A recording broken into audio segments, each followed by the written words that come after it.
What's up, YouTube? Welcome to KO Bets. My name is Bill. I felt like going on early tonight, so that's why I'm here. We're back after a Thanksgiving weekend. I hope everyone had a wonderful celebration. Took the week off from UFC, right? So we got to go over UFC Fight Night, Allen against Craig. And then for tonight, we'll give picks and predictions for UFC Fight Night, Dariush versus Tsarukyan. So it should be it's good to be back. It's good to be back.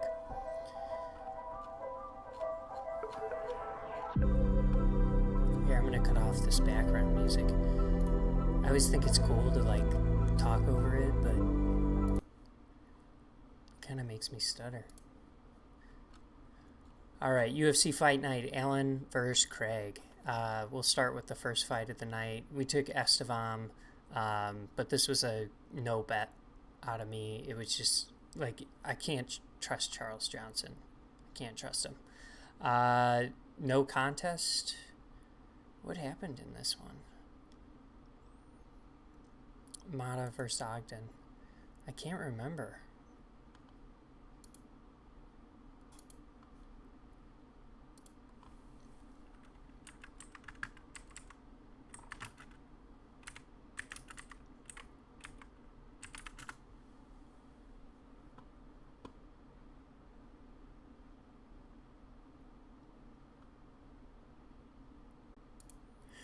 I'm not sure. I can't remember, but no contest. Lucy Pudilova lost to Eileen Perez. We had Perez. Jekka Sakari, I definitely faded him. He had lost to, excuse me, Jubilee.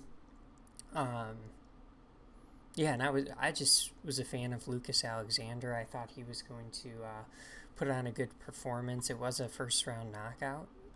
Mick Parkin beat Chao Machado. I think I had Chao Machado in that fight. As far as the pick, I just but it was a no bet. It was a no bet for sure. Chris Leroy Duncan, we had him over Dennis Tilluen. Gets it done inside the distance. Also, Joe Johnson, we were fading Chad. Joe Anderson Brito was an underdog pick. That was a good pick. Orlbaugh had a good first fight against Medic. That was a very good debut performance on short notice. Ribas got the KO against Pinheiro. I believe I had this one go in the distance. But really good. Pinheiro looked good in this fight. This is a great performance out of Amanda Ribas. It really was. She was arguably down, right? 2 rounds to none. Pudilova had the first round. Oh, no. Ribas had started pouring it on then. But Pinheiro had a great first round. Peyton Talbot gets the finish submission. 3rd round submission. This was his UFC debut. Chase Hooper gets the win over Jordan Levitt. I went with the underdog in Jordan Levitt. Bad prediction. Michael Morales looked really good against Jake Matthews. Seems like a good fighter. But definitely made it closer than it needed to be. Like, I don't know. I felt like he was winning the whole fight, but I don't know. He could do some more.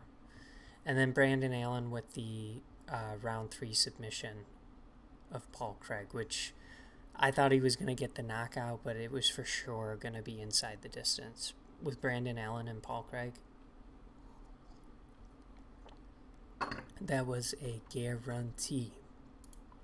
This week we've got UFC Fight Night, Arman Tsarukyan. A little bit of drama between Arman and Bobby Green at the hotel this week. First fight is Veronica Hardy taking on Jamie Lynn Horth. Veronica Hardy's coming off the win of, was that Juliana Miller?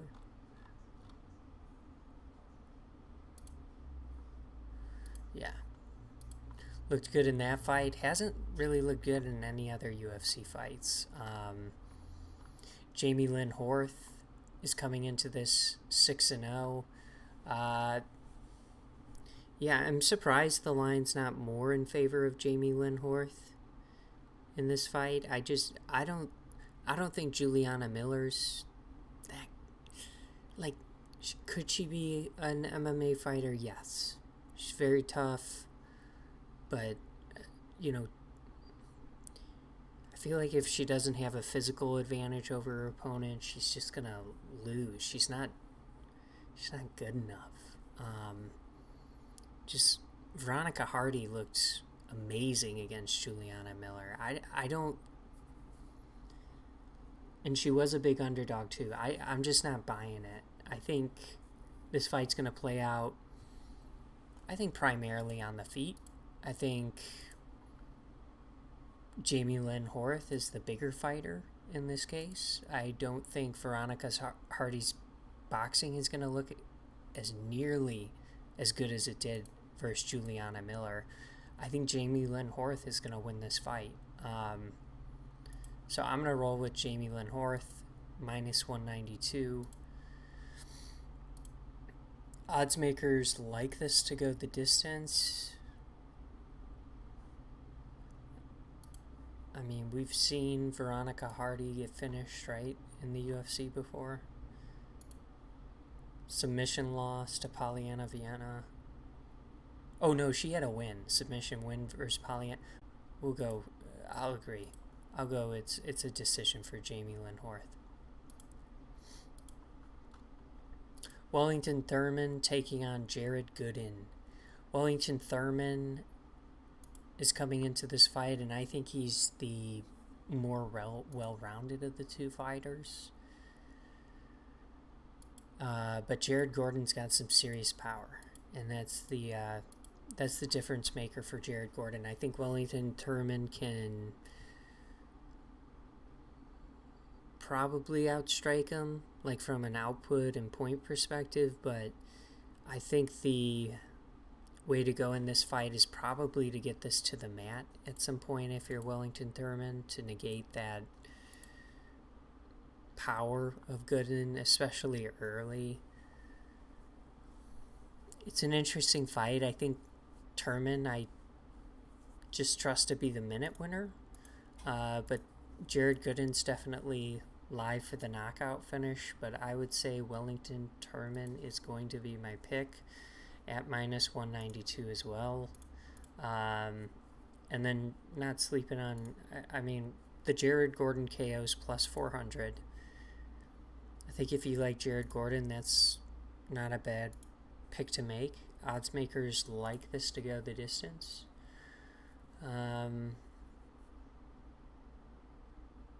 Man, such a weird fight. Probably one I'm going to avoid altogether, but man, I think I might switch to Jared Gordon and just say he's going to knock him out. I like that as far as a prediction value play, but I don't think I'm going to... I might bet the knockout at plus 400 a little bit, but I don't know. It's like, is Thurman even going to be able to get takedowns? Is he going to be able to get Jared Gooden tired? Is he not going to get hit? Doesn't have the best striking defense for sure, Wellington Thurman. Yeah, I'm going to roll with the underdog in that fight. Rodolfo Bellato taking on Ior Potieria. Ior, you pulled that BS versus Shogun Rua, right? It was like a dance. He like it was like the wave into like shooting a knocked out Shogun Rua. And man, that was not well received by the fans. But it's a funny celebration. I wouldn't mind seeing it again, but not against Rodolfo Bellato. I don't think it's going to come against him. Rodolfo Bellato seems like a really impressive prospect. This might be his first UFC fight. I think he's coming off of the Contender Series. And I think he's going to carry more power. I think he's going to be the better kicker. I think he's going to be stronger in the clinch. And if this does turn into a grappling fight, probably be the better wrestler. I don't think Ior Potieria is very good. If anything, maybe he's live for an unorthodox, crazy knockout early in this fight, like round 1. But outside of round 1, you just got to like Rodolfo Bellato. I don't really trust Ior to stay in this fight, so I think inside the distance is going to be a safe play either way. And I'm going to roll with Rodolfo, the heavy favorite at minus 425. Odds makers don't like this to go the distance at minus. Yeah, I mean the knockout is live. You could do the KO or submission at minus 250. I might use that as like a round robin and parlay piece. But I like Rodolfo in this. Not a big fan of Ior. Jakar Close taking on Joe Selecki. Jakar Close, striker. Joe Selecki, grappler. So it's kind of whoever's game plan you think is going to be more effective.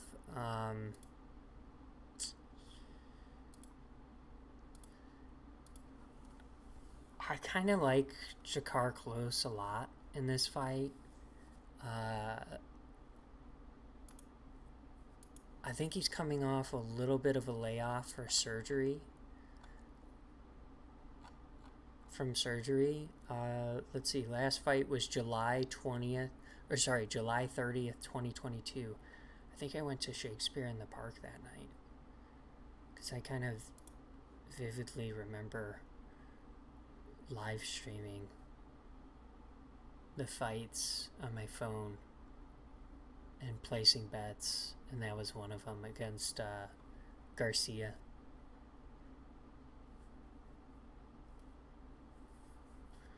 Joe Selecki, grappler. I think both of these fighters are going to have their moments.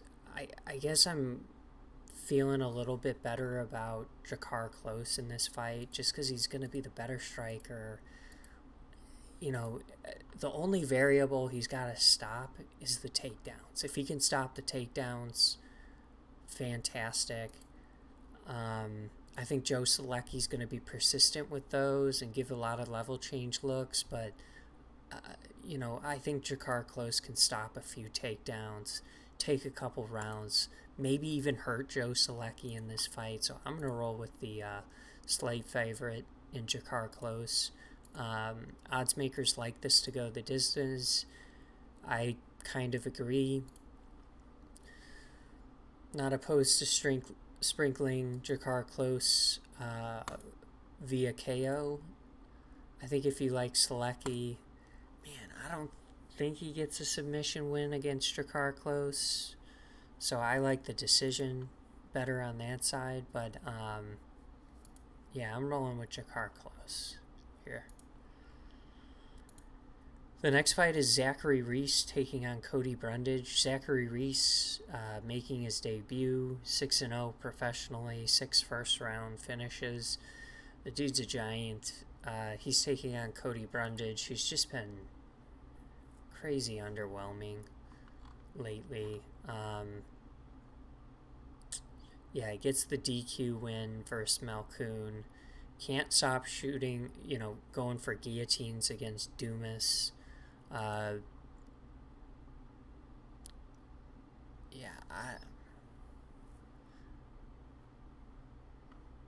don't know, man. I'm not high on Cody Brundage. I think Zachary's making his debut is probably going to hurt Cody Brundage and get this finish inside the first round.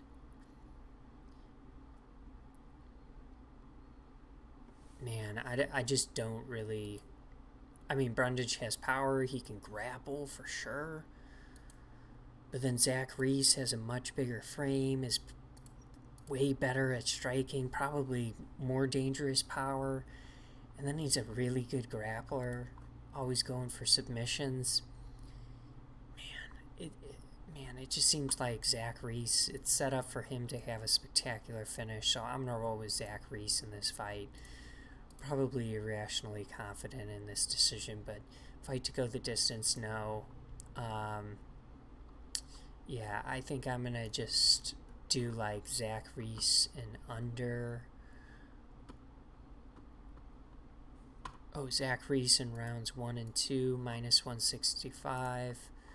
I don't know if there's enough juice on that, but I like Zach Reese inside the distance, probably round 1, but could get into round 2, but give me Zach Reese. Miesha Tate taking on Julia Avila. Miesha Tate's coming off of a loss. I forget who she lost to.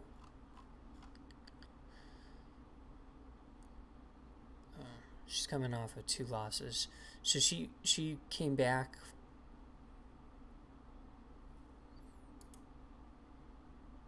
She loses to Murphy, gets beat up.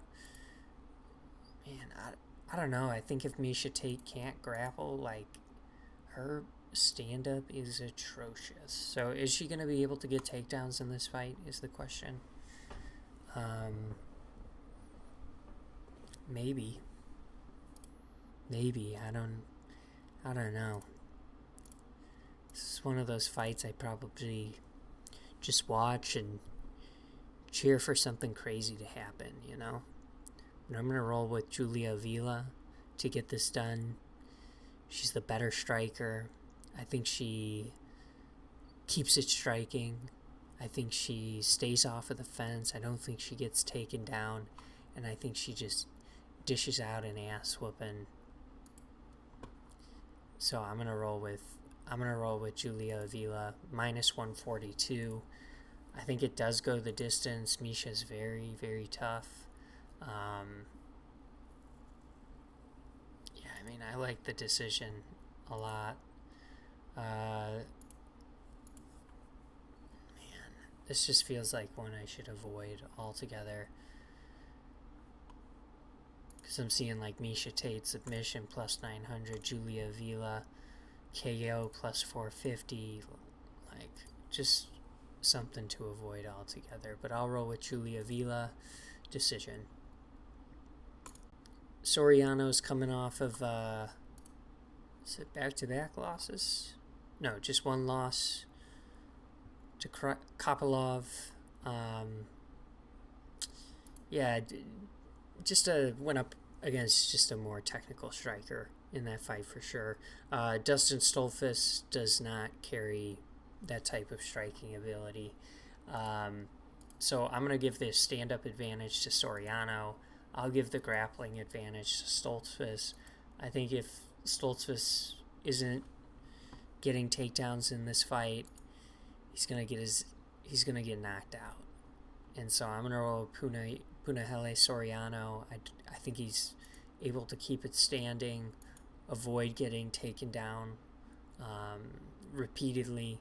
I think he lands a shot eventually that hurts Dustin Stolfus, and he gets it done inside the distance. So I'm going to roll with Punahele Soriano, minus 340. Odds makers don't like it to go the distance. They like the Soriano KO as well. It's not really any great action to chase on that, but I like Soriano as... I feel very confident in him. I think maybe a parlay piece.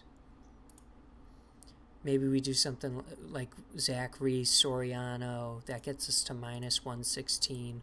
What if we do the knockout for each?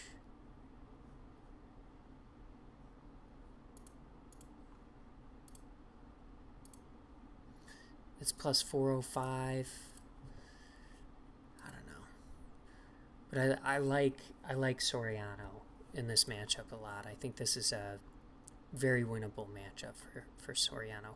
Clay Guida taking on Joaquim Silva. Clay Guida. The man. he's gonna get, if this stays standing, he's gonna get his ass whooped. And Joaquim Silva's jiu-jitsu is pretty good too. I don't really think this is a great spot for Clay Guida. I mean, his strengths, wrestling, cardio, recovery. Joaquim Silva, power, good stand-up, jiu-jitsu. Man, it just seems like he's gonna hurt Clay.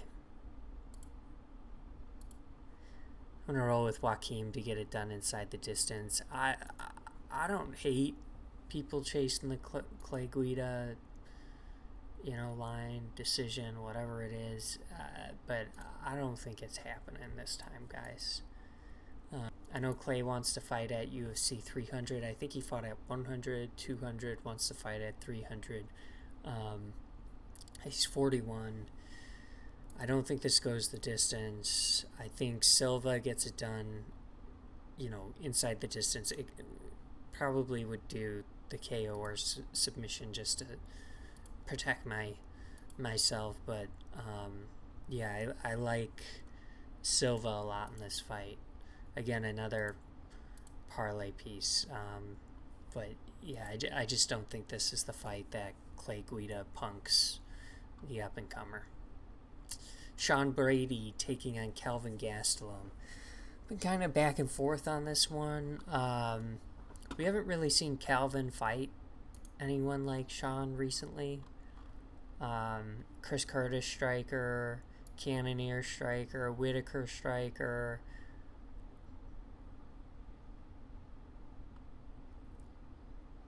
Hermanson, grappler, gets a submission.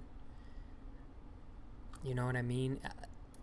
It's different than where we've seen Kelvin Gastelum. He's coming back down to 170. Looked healthy and fine on the scale. And then Sean Brady's coming off the loss to Bilal Muhammad, where I think he got gassed in round 1, and the ref called it because he just wasn't protecting himself against the fence. So it's like getting knocked out. And then I think on the flip side, if Kelvin Gastelum isn't able to stuff takedowns from a smart, well-planned approach by Sean Brady, he could get submitted. So it's one of these fights I've been back and forth on. I mean, to get Sean Brady coming off of Bilal Muhammad loss, a 15-1 fighter who's, he's beaten strikers. He's demonstrated he can wrestle. He's demonstrated he's going to stay in control when he's there. And yeah, I think getting him at minus 122, I don't know what it is on Draftkings right now. Yeah, minus 122. I think I gotta take that.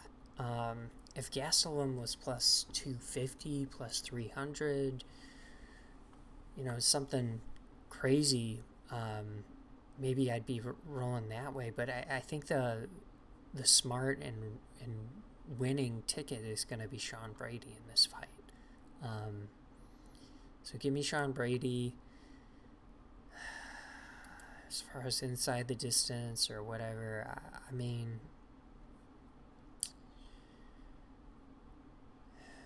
I think Sean Brady could get a submission or a decision.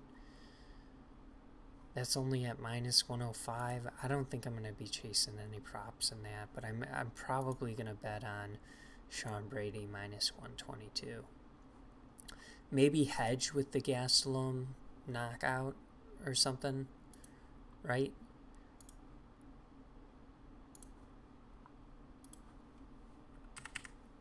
So if I'm doing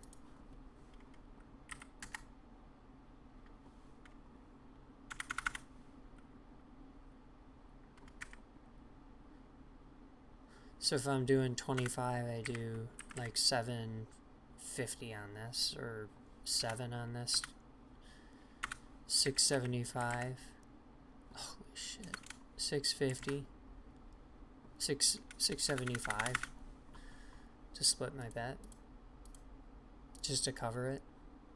It's not a bad idea. But I'm going to roll with Sean Brady. Next fight is Rob Font taking on Deiveson Figueiredo. Deiveson Figueiredo is making his debut at bantamweight. Coming up to fight Rob Font. Last fight was Moreno, yeah. Last what, 4 or 3?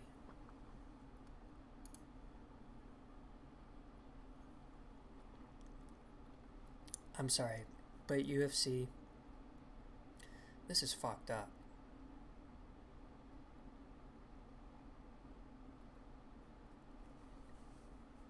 What the fuck? That's messed up.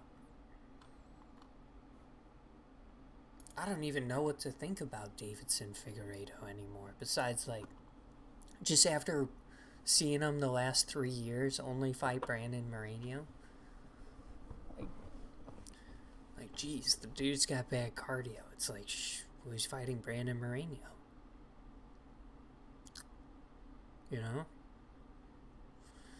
So I think Deiveson Figueiredo, very athletic. I think this move up to a heavier weight class is going to be beneficial, very beneficial for him, and it's fun. It's like it's a great idea for him. This is such a stacked division.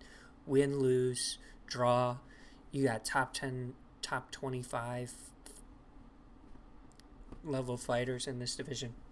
It's just going to be it's a great spot for him to be in. Lots of fights to make. Better spot than where he was at.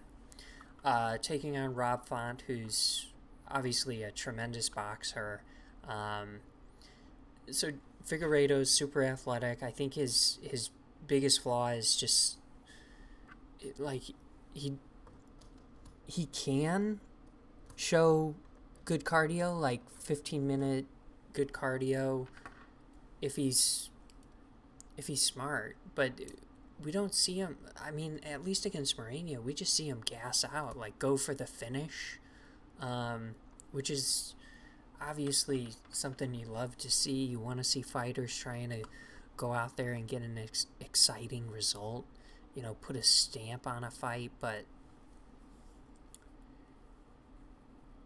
there's just too many times where he does not get the finish. I mean, it's Moreno again. Doesn't get the finish, and then what?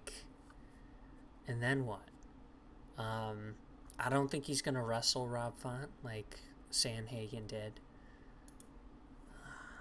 I think if Rob Font's able to establish any sort of boxing in this fight, I think Figueiredo's in trouble, and he's going to get hurt. If Figueiredo's able to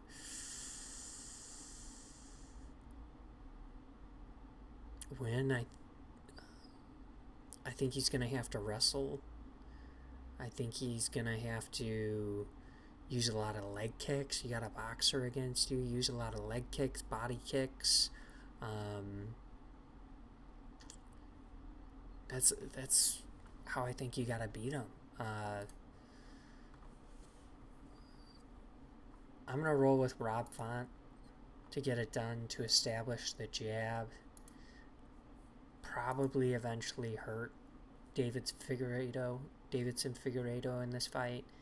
So I'm gonna roll with the Rob Font KO, but as far as the bet I'm probably gonna place, it's just gonna be money line on Rob Font. I mean, I love a lot of what Figueiredo does, but I'm not like confident this move up to a bigger weight class solves the cardio issues. I'm not confident it's all that beneficial for him at the end of the day, to be honest. But I mean, he's an explosive athlete. He's going to be dangerous early, and I just think Rob Font's going to be there for 15 minutes, and Jalen Turner stepping in on short notice to fill in for Dan Hooker, who broke his arm, fighting Bobby Green. We'll get through these, and then we'll discuss the tea on Bobby Green and Armin Tsarukyan. Jalen Turner, great boxer, good submission artist, very tall for the division, crazy frame. I don't know how the weight cut went. He was a little heavy, and then he came back and made weight, but yeah, he's stepping in on short notice, and I think he's good if he's able to like hurt his opponents early, and that's the case for any fighter. I worry about, is he gonna be able to find Bobby Green with that kill shot in round 1, and is he gonna wrap up any type of submission against Bobby Green? I think this is gonna be a striking matchup, and I think that I just think Bobby Green's going to be the more veteran, savvy, better striker in this fight. I think he's not. I think he's pretty durable when it comes to striking. I hear an argument where like Jalen Turner gets the takedown and gets the finish, but give me Bobby Green. Give me Bobby Green to win this. I think Bobby Green gets it done. I'd love to see the knockout finish for Bobby Green. Odds makers are asking if this fight goes the distance. I don't think so. But I really don't see Jalen Turner finishing Bobby Green. I don't know. Or if he's not able to do it in round 1, I am pounding the live line on Bobby Green. Beneil Dariush taking on Armin Tsarukyan for the main event. Beneil's coming off of the loss to Charles Oliveira. Armin Tsarukyan just won. Oh, he beat Silva. Round 3 submission, but... Oh, this is his second... I thought he beat Gamrot. To be honest, I think Armin Tsarukyan's so crazy talented. Definitely, I think a future belt holder. This is an interesting fight.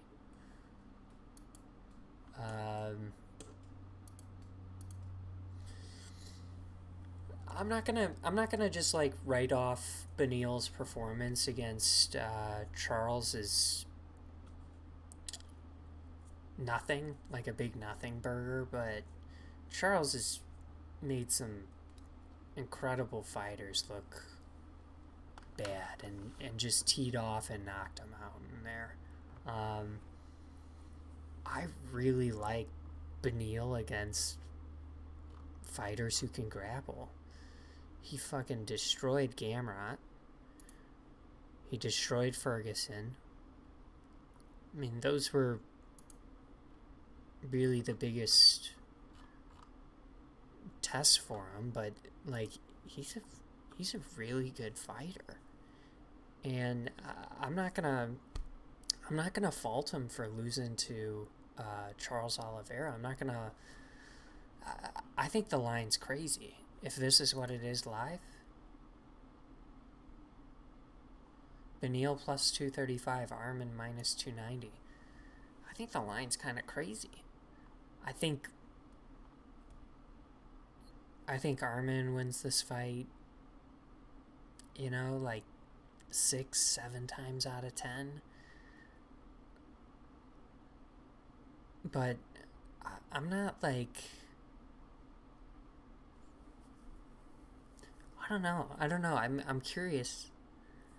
I'm curious how you can be like super confident either way in this fight, because we don't... Beneil's great at stuffing takedowns. I mean, whose stand-up do we think is better? Is the question. I kind of think Beneil's is going to be better. So I might I might go with the. I'm gonna. You know what? I'm a huge fan of Armin. I think. I think before. I don't know if Beneil ever becomes champion. Armin is how old?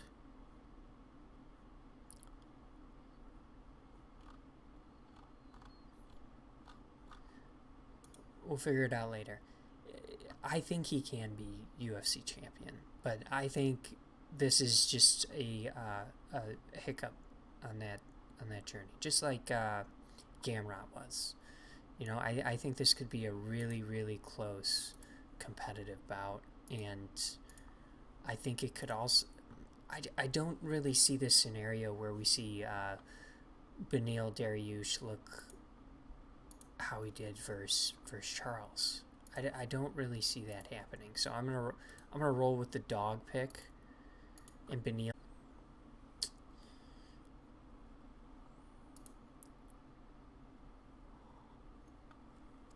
Does the fight go the distance is interesting. I think both of these fighters are really, really violent. I don't know if we've ever seen Armin. We've seen Armin get hurt before, but I don't know if we've ever seen him get. Has he ever been finished? Man, I kind of want to put a little bit on the Beneil Dariush knockout. I think that would be so epic. But I tend to favor the Dariush. I mean, what am I doing? If I'm rolling with Dariush, I'm just taking the. Like, what am I doing? I'm just rolling with the money line on Dariush. Right?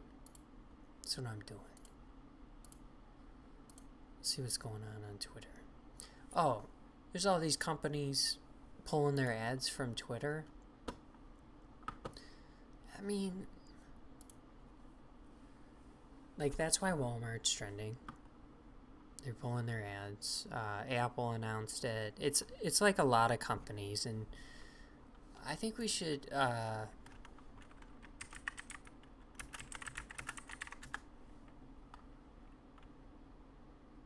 apology tour, if you will. That this had been said online. There was all of the criticism. There was advertisers leaving. We talked to Bob Iger today. I hope they stop. You hope? Don't advertise. You don't want them to advertise? No. What do you mean? If somebody's going to try to blackmail me with advertising, blackmail me with money, go fuck yourself.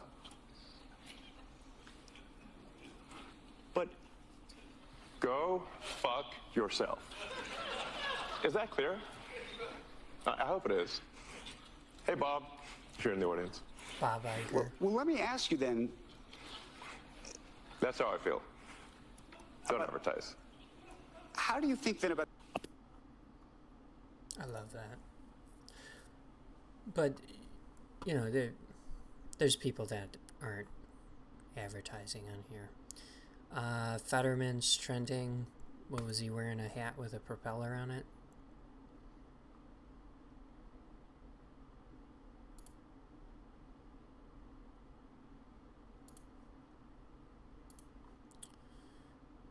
What's going on with Soto? You're kidding. Did I just read that?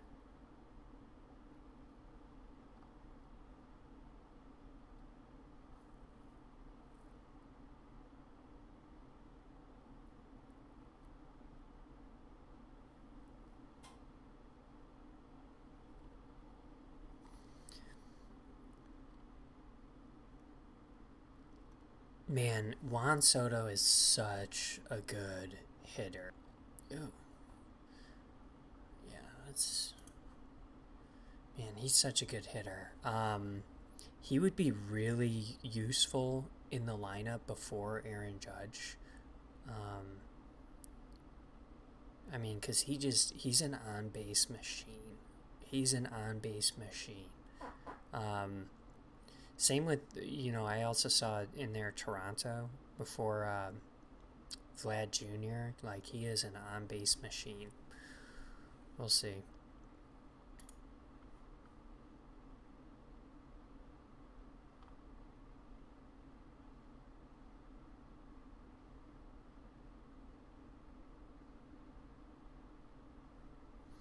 Inmate who stabbed Jarek Chauvin 22 times in prison last week has been identified by the U.S. Attorney's Office as 52-year-old John Tursick.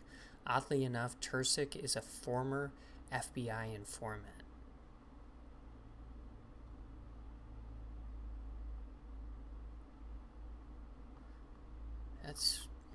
Come on. That's crazy. Because, I mean, then there's Epstein, too. Like, you gotta, I don't know. That's kind of fucked up, though. Why is Jamal Adams trending?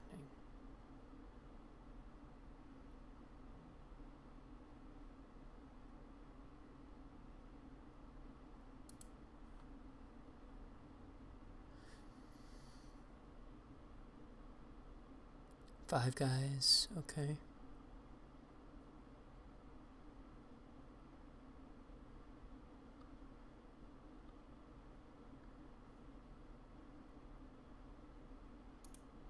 Anything in the news? What's Bobo?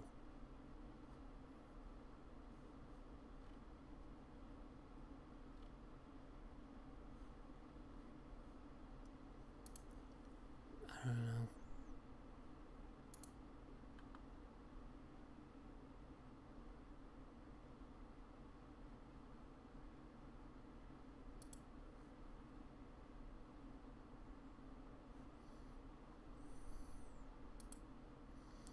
Alright, I think we're going to wrap this up. I appreciate y'all tuning in.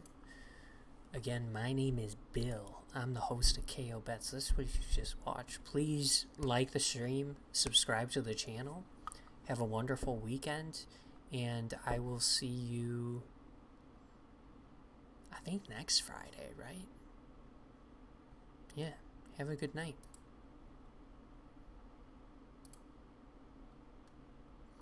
I almost clicked the right slide.